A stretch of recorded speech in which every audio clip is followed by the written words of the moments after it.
Okay, so you might be wondering why you have so many different types of screens, why you have a 24 mesh that looks like it wouldn't stop flies from getting into my house. The mesh is more open than the screen door in the back of your house. That is so that you can print glitter. The next one up is an 86, I think. A lot of companies crank out different meshes for different applications, but they're all really close together. So an 86 works great for shimmer. It works really great for that sort of thing. Smaller particles, but you don't want to push that through a 24.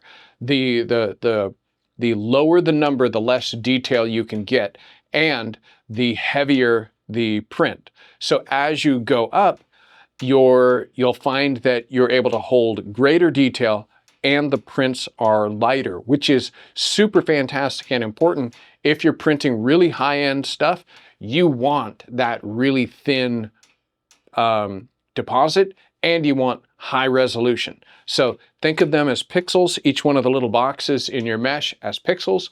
When you're printing glitter, you cannot hold much detail. So as you go up from a 24 mesh, which is great for glitter, an 86, which is great for shimmer, you go to a 110, which is great for a lot of like your heavier prints that are still not super high on detail.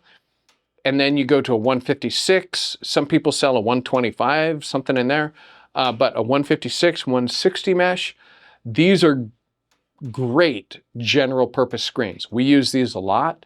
And as the ink has become more opaque and it transfers better through the screens, we've moved up to more 200 mesh screens, which allow us to print greater detail and allow us to use less ink while we're doing it. And a thinner print is always more appealing, more pleasant to wear. So when you go up to a 230 mesh, now you're really light deposits. You can hold small halftones. From there, we go up to like a 305. And a 305, you can do really great definition.